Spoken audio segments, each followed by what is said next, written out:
Hello दोस्तों, आप सभी का हमारे चैनल द अल्केमी पर स्वागत है। अब तक हमने सरफेस केमिस्ट्री के अंदर कंप्लीट जो थ्योरेटिकल पोर्शन था काफ़ी हद तक कंप्लीट कवर कर लिया है जो इम्पोर्टेंट था। आज हम इस वीडियो में लास्ट थ्योरेटिकली पोर्शन को कंप्लीट करने की कोशिश करेंगे ताकि नेक्स्ट वीडियो में हम प्रीवियस ईयर के क्वेश्चन डिस्कस करके इस सरफेस केमिस्ट्री को बाइंड अप करें। ठीक है, आप यदि इस सारी वीडियो की एक बार देखेंगे तो आपका एक भी सवाल यहाँ से गलत होने के चांसेस नहीं होंगे। ठीक है, वीडियो को पूरा देखें। ठीक है, वीडियो को पूरा देखें क्योंकि लास्ट में कुछ ऐसी चीजें होती है जो आपको बताई जाती है जो इंपॉर्टेंट होती है एग्जाम के लिए।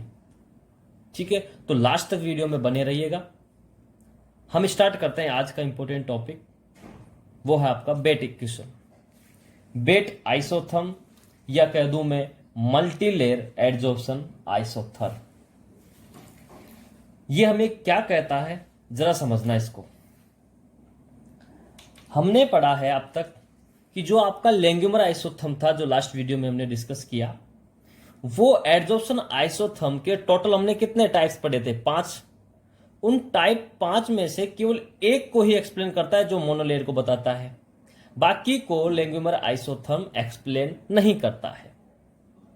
लेकिन जो बेट साहब आए उन्होंने अपना बेट आइसोथर्म दिया और उन्होंने कुछ अजम्पशंस ऐसे थे जो कि लेंगुमर आइसोथर्म के ड्रॉबैक थे। एक्चुअल में क्या था कि लेंगुमर आइसोथर्म के कुछ अजम्पशंस ऐसे थे जो उनके कुछ ड्रॉबैक थे जिनकी वजह से वो रेस्ट जो भी आइसोथर्म थे एडजॉर्प्शन वाले उनको वो एक्सप्लेन नहीं कर सका। तो क्या हुआ कि बेट आइसोथर्म आया और बेट आइसोथर्म में 3 साइंटिस्ट थे। ठीक है, बर्नर, एमिट एंड टेलर। इन्होंने क्या किया कि जो अजम्पशंस लेंगुमर आइसोथर्म से वहां से कुछ अजम्पशंस लिए और साथ में कुछ अपने नए अजम्पशंस को ऐड करते हुए इस थ्योरी को एक्सप्लेन किया। और इस थ्योरी के द्वारा जितने भी एडजॉर्प्शन आइसोथर्म के जो ग्राफ थे या उनके जो प्लॉट्स थे, टाइप्स थे, उन सबको हम इस इक्वेशन के थ्रू एक्सप्लेन कर पाते हैं। क्लियर है यहां तक मेरी बात? क्या अजम्पशन थे जो उनके काम में लिए थे और साथ में खुद के क्या अजम्पशन ऐड किए, वो हम यहाँ पर सबसे पहले थ्योरेटिकली डिस्कस करते हैं, आपके दिमाग में होना चाहिए। उसके बाद में हम इसके मैथमेटिकल डेरिवेशन की तरफ मूव करेंगे, जहां से आपसे बेसिकली क्वेश्चन किस लेवल पे पूछा जाएगा वो हम डिस्कस करेंगे। जो मेरा क्वेश्चन सबसे पहले आप समझिएगा कि जो लेंगुमर आइसोथर्म था उसने क्या कहा था? केटीजी को बेस माना था। लेंगुमर आइसोथर्म में क्या कहा था? केटीजी को उसने क्या माना था? बेस लिया था। केटीजी को बेस लिया, उसको लेकर के वो चला मल्टीलेयर। ये जो बेट इक्वेशन है ये भी केटीजी को बेस लेकर के चलता है। दूसरा पॉइंट ये है कि ये आपका क्या है, सरफेस है सॉलिड की।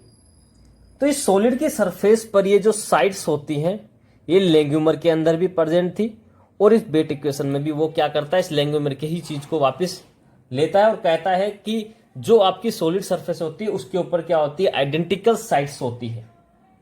ठीक है, क्या होती है? Identical sides. ये बेट आइसोथर्म ने भी, बेट ने भी क्या किया, इस चीज को स्वीकार किया। क्लियर है यहां तक मेरी बात?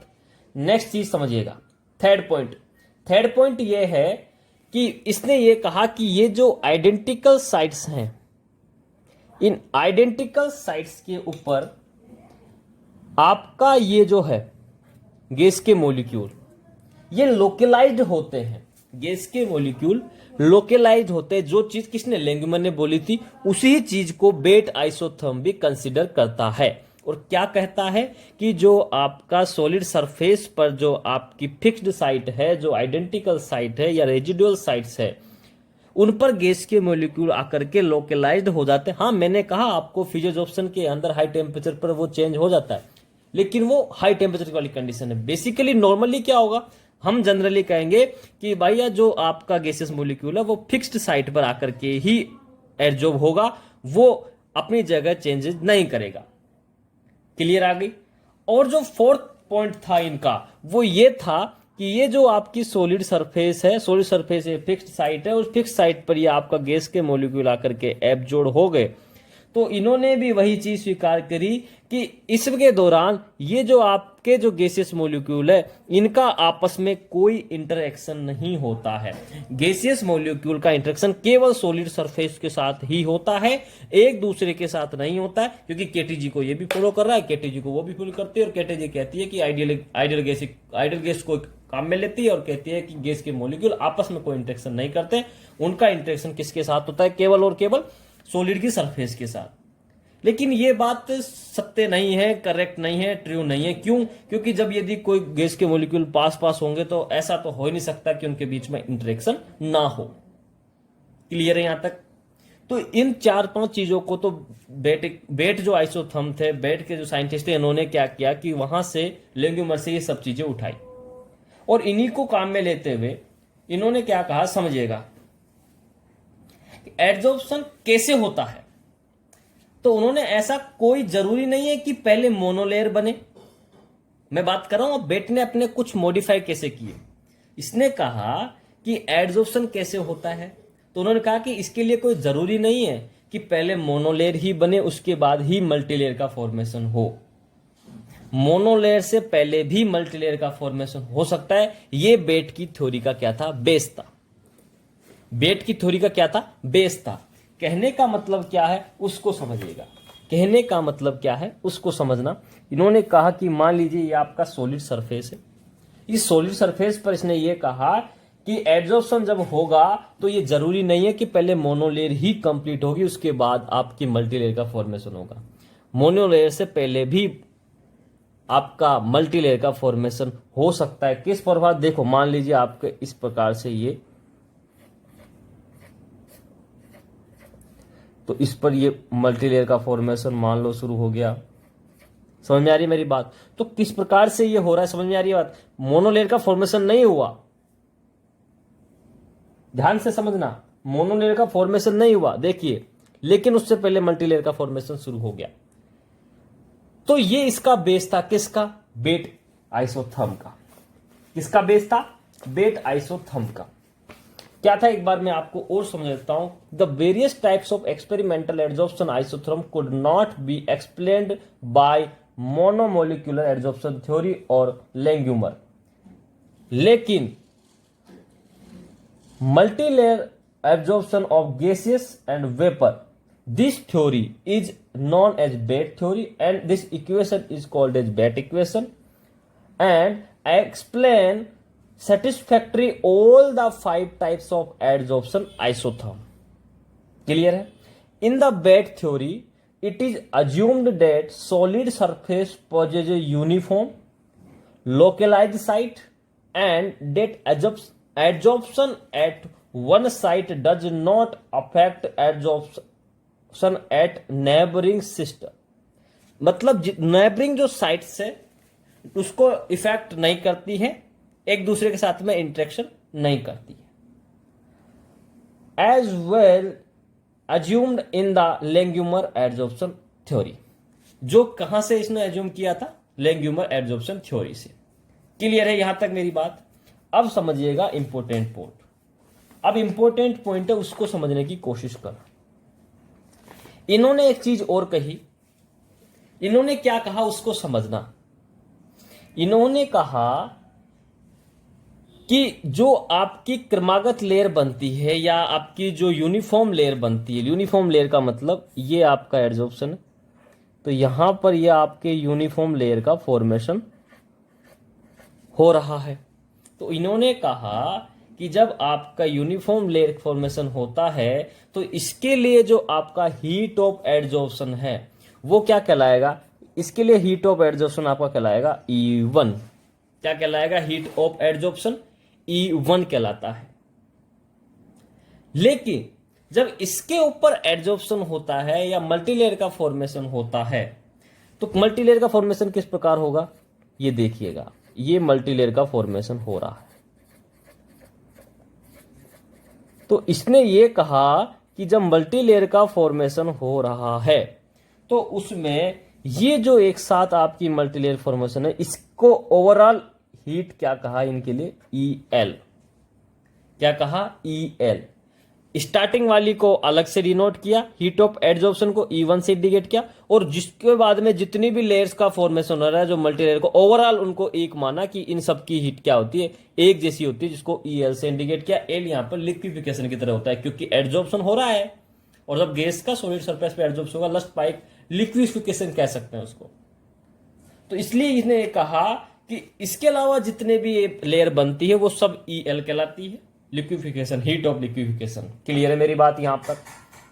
यहां से EL से इसने डिनोट करा। ये पॉइंट समझ में आ गया आपका कि इसने क्या कहा? पहला आपको बेस समझ में आ गया, इन्होंने कहा कि मल्टी लेयर का फॉर्मेशन विदाउट मोनोलेयर के हो सकता है। दूसरा इन्होंने कहा कि पहले जो मोनोलेयर बनेगी इसकी हीट ऑफ एडजॉर्प्शन E1 कहलाएगी, और उसके अलावा जो भी बनेगी उस सबकी एक जैसी होगी हीट ऑफ एडजॉर्प्शन, और उसको हम इंडिकेट करेंगे EL से। ये दो तो इसके बेस है। तीसरा पॉइंट और इंपॉर्टेंट पॉइंट जो ध्यान रखना है, कई बुक्स में वो गलत दे रखा है, क्या है समझिएगा। स्टार्टिंग में अवेलेबल एरिया कितना है? 1। देखिए समझना क्या कह रहा हूं। मान लीजिए कि आपका ये सरफेस है, ये सरफेस आपकी क्या है? कंप्लीट एम्प्टी है, सॉलिड सरफेस है, एकदम खाली है।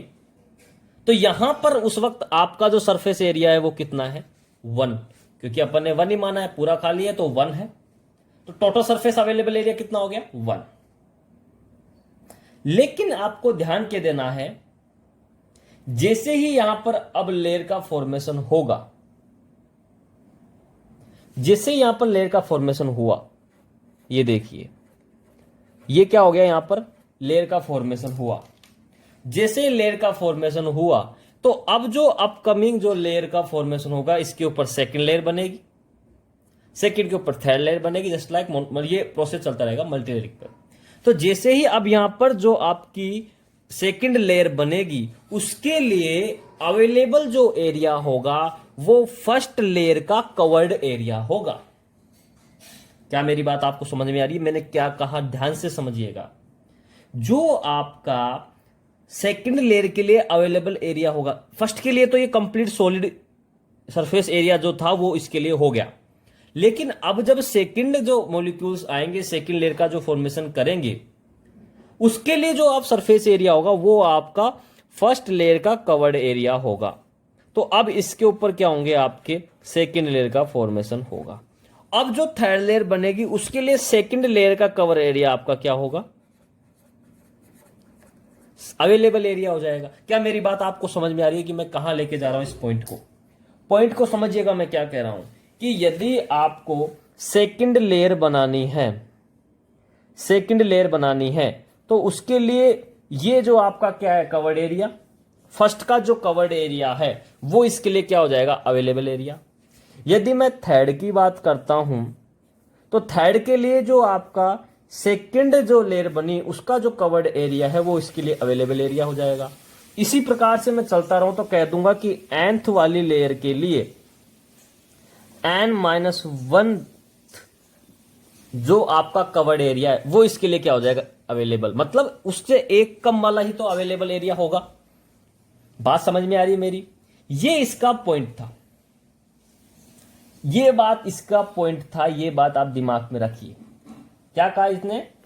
It is further assume that molecule can be absorb in second, third, fourth and nth layer the surface area available of the nth layer being equal to the coverage of the n-1 area. कि आपका यदि nth layer का formation करना है तो उसके लिए जो अवेलेबल एरिया होगा वो n-1 लेयर का कवर्ड एरिया होगा। ये चीज बहुत इंपॉर्टेंट है, दिमाग में रखना। क्यों इंपॉर्टेंट है? कई बुक्सों में क्या गलती करी है उन्होंने किस प्रकार से बोला है? उन्होंने लिखा है कि जिस लेयर की वो बात कर रहा है, कि उन्होंने थर्ड लेयर की बात करी तो उसने अवेलेबल एरिया थर्ड लेयर का ही मान लिया, जो कि कैसे हो सकता है? Can it is possible? Not, because क्योंकि थर्ड की बात कर रहा हूं, थर्ड ही उसके लिए कब अवेलेबल एरिया हो जाएगा। पता नहीं किस सेंस में उन्होंने ये चीज बोली है, बट एग्जैक्टली मीनिंग आपको समझ में आ रहा है कि क्या होगा। यदि मैं nth लेयर की बात करूंगा तो उससे एक लेयर कम वाला इसके लिए क्या होगा? उसका कवर एरिया इसके लिए अवेलेबल एरिया बन जाएगा। ठीक है, कॉमन सेंस की बात है, ये तो बहुत इजी बात है, लेकिन आपको पता होना चाहिए। तो कुछ बुक्स में एरर थी, इसलिए मैंने आपको ये चीज बताई, थोड़ा ध्यान रखना इस चीज में। तो इन्होंने ये जो अजम्पशंस काम में लिए, खुद के जो अजम्पशंस बनाए और जो केटीजी के और जो अपने लेंग्यूमर के जो अजम्पशंस है उनको काम में लेते हुए इन्होंने एक मैथमेटिकल एक्सप्रेशन दिया, और उस मैथमेटिकल एक्सप्रेशन को किस प्रकार से लिखा उसको समझिएगा कि P divided by V P nought minus P is equal to 1 by VMC plus C minus 1 divided by VMC P by P nought. ये क्या था? ये जो बेट इक्वेशन है उसका एक एक्सप्रेशन है, और ये एक्सप्रेशन क्या कह रहा है कि P by V P nought minus P is equal to 1 by P VMC plus C minus 1 VMC P by P nought. ये इंपॉर्टेंट है आपके लिए। क्लियर है? यहां पे इसमें आपसे क्या क्वेश्चन पूछा जाएगा, किस लेवल पर क्वेश्चन पूछा जाएगा, उसके बारे में मैं आपसे डिस्कस करूंगा। यहां पर क्या चीज क्या है उसको एक बार मैं एक्सप्रेस कर देता हूं, समझिएगा। यहां पर ये जो वॉल्यूम है, ये वॉल्यूम हिलाएगा गैस का absorbed at pressure P and temperature T। जो हमने लास्ट वीडियो में लैंग्वेज में पढ़ा था, वॉल्यूम क्या है? ये आपका वॉल्यूम गैस एब्जॉर्ब का है। P नोट क्या है आपका? Saturated pressure of adsorbate at constant temperature T। Saturated pressure की बात कर रहा हूं। जो Vm है ये है आपका वॉल्यूम ऑफ गैस, जो क्या काम कर रही है? मोनोलेयर के फॉर्मेशन में काम आ रहा है। जितना वॉल्यूम काम आ रहा है किसमें? मोनोलेयर के फॉर्मेशन में, वो किसको इंडिकेट कर रहा है? Vm को। क्लियर है? यहां पर जो आपका C है ये कांस्टेंट है जो डिपेंड करता है nature of gas and it's value कितनी होती है उसको समझना। ये किसको इंडिकेट करेगा आपको? ये कांस्टेंट है, और C इज इक्वल टू होता है एक्सपोनेंशियल की power minus E1 minus EL divided by RT। E1 minus EL divided by RT इस फॉर्म में यह होता है, एग्जिस्ट करता है। यहां तक क्लियर है? अब यहां से सवाल किस प्रकार से आपसे बनेगा, क्या पूछेगा, वो समझना। क्योंकि इसके अंदर जो क्वेश्चन बेसिकली बनता है, एक तो बनेगा सिंपली ग्राफिकल फॉर्मेट में देगा कि मान लीजिए कि मैंने ग्राफ इसके और इसके बीच में ग्राफ बनाया, आपको स्लोप और इंटरसेप्ट दिया गया, बताइए इसके लिए जो मोनोलेयर का वॉल्यूम होगा वो क्या होगा, पहली चीज।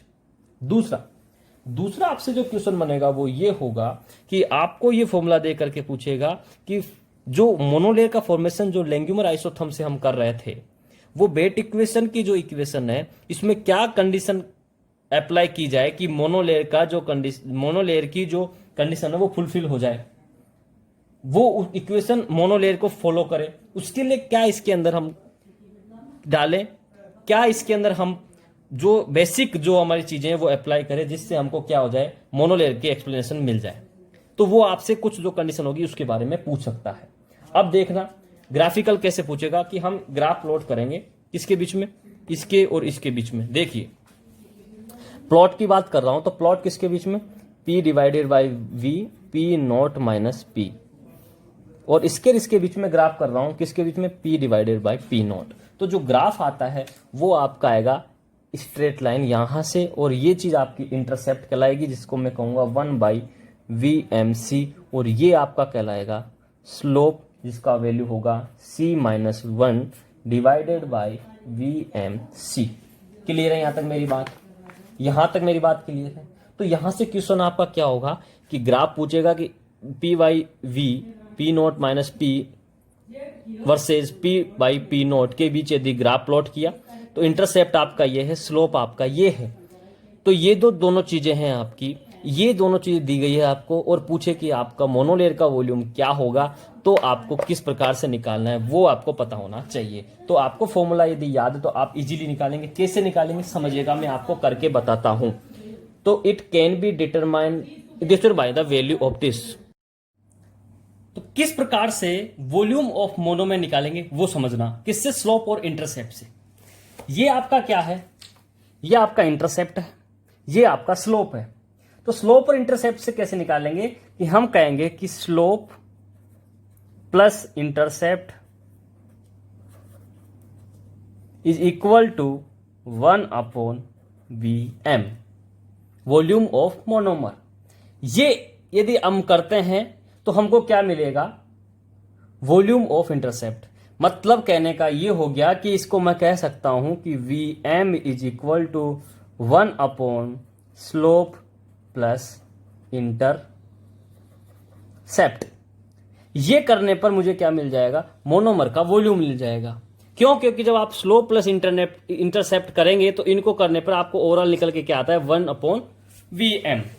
क्या है क्या नहीं है, इसको एक एग्जाम्पल के थ्रू मैं आपको समझाने की कोशिश करता हूं। समझिएगा क्या कह रहा हूं मैं, समझना।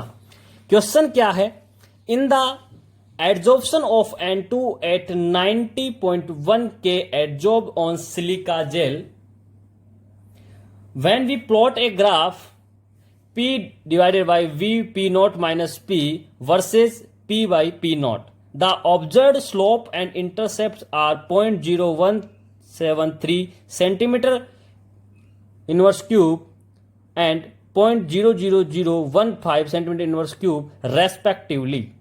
Determine the value of volume of the monolayer. Volume of the monomer निकालना है। तो मैंने आपको बताया कि आपको किसके बीच में प्लॉट कराना है, आपको पता लग जाएगा कि बेट इक्वेशन को यहां काम में लिया गया। बेट इक्वेशन को काम में लिया गया तो आपको पता है कि मोनोमर का वॉल्यूम निकालने का क्या फॉर्मूला है, कि हम क्या करेंगे, स्लोप और इंटरसेप्ट को जोड़ देंगे। क्या कर देंगे, स्लोप और इंटरसेप्ट को जोड़ देंगे। तो स्लोप और इंटरसेप्ट को जोड़ने का मतलब क्या है उसको समझना। स्लोप और इंटरसेप्ट को ऐड करने का मतलब हो गया कि यदि मैं आपका इसको आंसर बता रहा हूं, समझिएगा किस प्रकार से निकालेंगे, कितना इजी तरीके से। आपको लिखना है slope plus intercept is equal to 1 by V M. ये हमने पढ़ा है अभी। देखिए अब कैसे निकलेगा उसको समझना। अब क्या करना है हमको, स्लोप का मान कितना दिया अपने को, 0.0173 सेंटीमीटर इनवर्स, प्लस इंटरसेप्ट का क्या दिया है, 0.00015 centimetre inverse is equal to 1 by V M. यदि मैं इसको ऐड करता हूं, क्योंकि सेंटीमीटर से दोनों यूनिट ऐड हो जाएगी, ऐड होते आंसर आ जाएगा 0.01745 is equal to volume M. अब ये आपका आ गया। अब क्या करना है, वी एम फाइंड आउट करना है। तो इसको यहां नीचे लेके आ जाओ, 0.01745। ठीक है, इस पॉइंट को उठाएंगे तो ऊपर की तरफ 10 की पावर में कितना आ जाएगा, 5, और नीचे कितना है, 0.017, पॉइंट हट गया, दिस वन क्या निकल के आ गया आपका, केवल 1745। ये आ गया। ये किसमें है आपका इस वक्त, सेंटीमीटर इनवर्स में। किसमें है ये, सेंटीमीटर इनवर्स में। यदि इसको लीटर में कन्वर्ट करना है तो मैं 10 टू द पावर -3 से क्या कर दूंगा, इसको मल्टीप्लाई।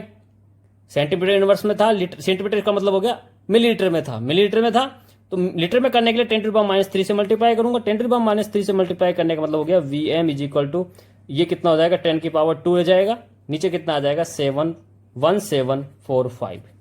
जब 100 में 1745 का अपन करेंगे डिवाइड, तो जो रिजल्ट आएगा वो आएगा 0.0573 लीटर। ये किस में आ गया आपका, लीटर में वॉल्यूम निकल गया, किसका, मोनोमर का। यदि आपसे किस में पूछेगा ये, मिलीलीटर में, तो आपको क्या करना है, 100 से इसको और 1000 से इसको आपको क्या करना है, मल्टीप्लाई करना है, आपको मिलीलीटर में आंसर मिल जाएगा। कुछ नहीं था, सिंपल। आपको इतना बड़ा देखने पर घबराना नहीं है कि क्या पूछा है क्या नहीं। सिंपल पता करना है, स्लोप इंटरसेप्ट का मान दे रखा है, वॉल्यूम ऑफ मोनोमर पूछा है, तो आप सिंपल इस फॉर्मूले को अप्लाई करके आप आराम से आंसर अपना इजी गोइंग निकाल सकते हैं। क्या मेरी बात आपको यहां तक समझ में आ गई, किस प्रकार से हमने ये कैलकुलेट किया, किस प्रकार से ये कैलकुलेट किया, आपको ये बात मेरी समझ में आ गई होगी। यहां तक मेरी बात क्लियर है, यहां तक मेरी बात आपको समझ में आ गई होगी। चलिए अब मैं एक लास्ट टॉपिक की बात कर लेता हूं। बेट इक्वेशन यहीं तक आपके काम में है। इसके बेस्ड जो न्यूमेरिकल होंगे वो मैं आपसे नेक्स्ट वीडियो में, प्रीवियस के जब क्वेश्चन डिस्कस करूंगा तब वहां पर एक साथ डिस्कस करेंगे। अब जो लास्ट टॉपिक है आपका सरफेस केमिस्ट्री, उसके बारे में बात करता हूं, और वो है आपका adsorption from solution. Adsorption from solution, it means ये हो गया कि adsorption of adsorbent on solid surface from solution. Solution का सॉलिड सरफेस पर एडजॉर्प्शन जो है वो किस प्रकार से होता है उसको बारे में हम डिस्कस करेंगे। हाँ, तो ध्यान दीजिएगा, ये होता है 2 प्रकार से। कितने प्रकार का होगा ये, 2 प्रकार का। पहला जो था वो हम पढ़ के आए थे, फ्रेंडलिच वाला। ठीक है, फ्रेंडलिच फ्रेंडलिच आइसोथर्म था। उसमें हमने क्या पढ़ा था? उसमें हमने पढ़ा था कि भाई आपका जो x/m है किसके इक्वल होता है? K(c⁴1/n। हम जब गैस का सॉलिड सरफेस पे बात कर रहे थे तब वहां पे सी की जगह क्या में ले रहे थे? हम प्रेशर को काम में ले रहे थे, क्योंकि वहां पर गैस थी। यहां पर जब सॉल्यूशन की बात कर रहे हैं तो प्रेशर कहां से किससे रिप्लेस हो जाएगा? कंसंट्रेशन टर्म से। तो यहां पर क्या आ जाएगा तुम्हारा? सी। उस फॉर्मूले को जब मैं ln वाली फॉर्मेट में लिखता हूं तो ln x/m is equal to ln k plus 1/n ln c। ये आपका आ जाता है ड्राइव को। तो जब ln x/m और ln c के बीच में प्लॉट आप करते हैं तो 1/n इसका स्लोप आता है, ln k इसका इंटरसेप्ट आता है। अपन ये बेसिक एक फ्रेंडलिच के थ्रू मैथमेटिकल एक्सप्रेशन है, इस प्रकार से हम निकाल सकते हैं। ये एक मैथमेटिकल था। लेकिन दूसरा आया, वो था गिब्स एडजॉर्प्शन आइसोथर्म। क्या था? Gibbs adsorption isotherm. ध्यान से समझिएगा, इंपॉर्टेंट है ये आपके लिए। गिब्स एडजॉर्प्शन आइसोथर्म, ये जब मैं बात कर रहा हूं किसकी? एडजॉर्प्शन फ्रॉम सॉल्यूशन में, तो गिब्स एडजॉर्प्शन में अपनी दो चीजें बताई। दो चीजें क्या थी? कि the concentration of solute at the surface of solution is markedly differentiate from that in the bulk. क्या मतलब है इसका? इसका मतलब यह है कि आपका ये एक सॉलिड की सरफेस है, सॉलिड की सरफेस पर ये मॉलिक्यूल क्या है? एडजॉर्ब्ड है, ठीक है। और एक आपका ये कंटामेंट, वो बोल दो, एक कंटेनर है जिसके अंदर आपके ये और भी पार्टिकल सॉल्यूशन प्रेजेंट है। ये हवा में नहीं है, क्यों? समझाने के लिए, समझना किसमें प्रेजेंट है ये। तो दो प्रकार की चीजें हो गई, एक तो सॉलिड सरफेस पर जुड़े हुए मॉलिक्यूल, दूसरा इसके अंदर फ्री मॉलिक्यूल जो प्रेजेंट है सॉल्यूशन में। तो मुद्दा ये क्या कह रहा है? इसका कहने का मतलब ये है कि the concentration of solute at the surface of solution is markedly different from the bulk. मतलब कि आपके एक तो ये जो मॉलिक्यूल जो सरफेस पे अटैच है इनकी कंसंट्रेशन, और ये जो फ्रीली है उनकी कंसंट्रेशन, इनके अंदर जो डिफरेंस है वो काफी मार्केबल होता है, काफी अच्छा खासा डिफरेंस होता है। और इन डिफरेंस को जो है इसको किस प्रकार से हम कैलकुलेट करेंगे, किस डिपेंड करेगा? ये डिपेंड करता है सरफेस टेंशन पर। किस पर डिपेंड करता है ये? सरफेस टेंशन के ऊपर। सरफेस टेंशन पर डिपेंड करेगा। कैसे करेगा? समझिएगा। दूसरा पॉइंट ये क्या कह रहा है, पहले वो समझिए। दूसरा पॉइंट ये है कि the quantitative treatment of the thermodynamics of adsorption of the solute at the surface of liquid was given by Gibbs adsorption isotherm. कि इन्होंने क्या है कि एडजॉर्प्शन को किससे समझाया? थर्मोडायनेमिक्स के थ्रू एक्सप्लेन किया है। और किस प्रकार से एक्सप्लेन किया है उसके लिए इन्होंने एक एक्सप्रेशन दिया, और वो एक्सप्रेशन क्या था? वो था τ2 is equal to -A2 divided by RT d gamma by dA2 at the constant t। ये क्या होता है? आपका एक मैथमेटिकल एक्सप्रेशन दिया गया जिसको मैं कहूंगा गिब्स एडजॉर्प्शन आइसोथर्म का एडजॉर्ब। ये फैक्ट ये किस पर डिपेंड करता है? कंसंट्रेशन पर और टेम्परेचर पर, ठीक है। यहां पर ध्यान देने वाली चीज ये है कि यहां पर τ2 जो है ये आपका क्या कहलाएगा? ये आपका कहलाता है सरफेस एक्सिस। सरफेस एक्सिस, ये आपका सरफेस एक्सिस है। गामा जो यहां पर काम में लिया है ये आपका है सरफेस एनर्जी। इसको सरफेस एनर्जी की टर्म में आपसे हो सकता है एग्जाम में जब क्वेश्चन पूछे तो लैंग्वेज में आपको सरफेस एनर्जी लिख के दे दे। बेसिकली आपको समझना क्या है कि इसको हम क्या कहते हैं, न्यूमेरिकली जब बात करेंगे तो सेम किसके इक्वल होगा? ये सरफेस टेंशन के। न्यूमेरिकली जब हम बात करेंगे तो ये सरफेस टेंशन के ही इक्वल होगा, लेकिन इसको कहते क्या है? सरफेस एनर्जी की टर्म में आपको हो सकता है लैंग्वेज में पूछ ले, क्वेश्चन में जब लिखे तो आपको क्या करना है? सरफेस एनर्जी का मतलब गामा। और A2 यहां पर जो है वो A2 है आपकी एक्टिविटी ऑफ सोल्यूट। मुद्दे की बात क्या है कि यहां पर ध्यान क्या देना है आपको कि यहां पर जब हम बात करता हूं सॉल्यूशन इन डाइल्यूशन, यदि सॉल्यूशन जो है आपका वो डाइल्यूट है तो उस वाली सिचुएशन में आपका जो A2 है वो किसके इक्वल हो जाएगा, C2 के। मतलब जो एक्टिविटी है वो आपके कंसंट्रेशन के इक्वल हो जाएगी। क्यों? क्योंकि उस वाली सिचुएशन में एक्टिविटी कोफिशिएंट जो है उसका मान क्या होता है, यूनिटी। एक्टिविटी कोफिशिएंट का मान क्या होता है, यूनिटी होने की वजह से आपका जो एक्टिविटी है वो किस टर्म में कन्वर्ट हो जाएगी, कंसंट्रेशन टर्म में। तब जो आपका फॉर्मूला निकल के आएगा वो फॉर्मूला क्या होगा, समझिएगा। वो फॉर्मूला बन जाएगा आपका τ2 is equal to minus C2 divided by RT D gamma divided by dC2 at the constant T। ये जो फॉर्मूला है, ये फॉर्मूला क्या कहलाएगा आपका, गिब्स एडजॉर्प्शन आइसोथर्म। इस एक्सप्रेशन से आपको क्वेश्चन पूछा जाएगा। आपको डी गामा बाई dC2 का वैल्यू दिया जाएगा और आपको कंसंट्रेशन दी जाएगी और आपसे पूछेगा कि इतने डिग्री टेम्परेचर पर सरफेस एक्सिस का मान कितना होगा। तो आपको C2 मिल जाएगी, टेम्परेचर मिल जाएगा, ये R गैस कांस्टेंट है ही, डी गामा बाई dC2 का मान मिल जाएगा। आपको सिंपल वैल्यू पुट करनी है फॉर्मूले में और आंसर निकालना है। बहुत इंपॉर्टेंट फॉर्मूला है, सवाल बन सकता है आने वाले एग्जाम के लिए। तो ध्यान दीजिएगा किस प्रकार से क्वेश्चन यहां से पूछा जाएगा। आगे जब क्वेश्चन के बारे में डिस्कस करूंगा तो मैं आपसे इनको बारे में डिटेल में आपसे मैं प्रीवियस ईयर के क्वेश्चंस के साथ में जितने भी क्वेश्चन है, जितने भी हमने थ्योरेटिकल टॉपिक पढ़े, इनको सबके क्वेश्चन एक साथ लेंगे ताकि आपके ये तो टॉपिक से ये कंप्लीट अच्छे तरीके से फिनिशिंग के साथ कंप्लीट हो जाए। ये चीज आपकी यहां पर एडजॉर्प्शन फिनोमेना जो था पूरा वो हमने यहां पर डिस्कस किया। ये पूरा का पूरा आपका जो सरफेस केमिस्ट्री का पोर्शन था जो आपको कंप्लीट कर दिया है। जो भी छोटे मोटे टॉपिक है हम कभी फिर आगे नेक्स्ट वीडियो में डिस्कस करेंगे। लेकिन ये जो मेजर टॉपिक था जहां से आपका बेसिकली सवाल पूछाता है वो मैंने आज यहाँ पर वीडियो में डिस्कस किया है। तो यहाँ पर मैंने अपने सबसे पहले फ्रेंडलिच उसके एडजॉर्प्शन बात करी, फिरोप्शन, कीमोजॉर्प्शन, ऑब्जॉर्प्शन के बारे में बात करी। फिर मैंने फ्रेंडलिच हो गया, उसके बाद में मैंने लैंग्यूमर आइसोथर्म की बात करी, फिर बेट इक्वेशन की बात करी, ठीक है। उसके बाद में फिर मैंने adsorption from solution surface, solution को यदि मैं लेकर के सॉलिड सरफेस पे एडजॉर्प्शन करवाऊं उसके दौरान किस प्रकार से आपका एडजॉर्प्शन होगा वो किस प्रकार से एक्सप्लेन किया जाएगा, वो सबको लेकर के मैंने आपको यहाँ पर एक्सप्रेशन समझाया है, फॉर्मूले बताए हैं, ट्रिक बताइए। अब क्वेश्चंस किस प्रकार से अप्लाई करेंगे क्वेश्चनों में इन फॉर्मूलों को, वो मैं आपसे नेक्स्ट वीडियो में डिस्कस करूंगा। यहां तक इस वीडियो को कंप्लीट करते हैं, छोटी बार कंप्लीट हो जाए। एक बार पूरा वीडियोज आप कंप्लीट देखें। वीडियो अच्छी लगी तो लाइक करें, चैनल को सब्सक्राइब करें और ज्यादा से ज्यादा शेयर करें। फिर कह रहा हूं मैं, ये टॉपिक माइनर है लेकिन बहुत इंपॉर्टेंट है क्योंकि 4 मार्क्स दे करके जाएगा और इससे बाहर क्वेश्चन नहीं आएगा। इस चीज को ध्यान रखना। ये जो कंसेप्ट बताएं इन फॉर्मूलों को याद करना है, कैसे अप्लाई करना है ये मैं आपको नेक्स्ट वीडियो में बताऊंगा। किस प्रकार से प्रीवियस ईयर को हम ट्रिकली सोल्व करेंगे मिनटों के अंदर। वक्त नहीं जाया करना अपने को ज्यादा सवाल में, क्योंकि इजी सवाल है, फॉर्मूले बेस्ड होते हैं। हल्की सी अप्रोच लगानी आनी चाहिए, टाइम पे स्ट्राइक करना चाहिए, इंपॉर्टेंट है। क्लियर है यहाँ तक मेरी बात? यहाँ तक मेरी बात क्लियर है?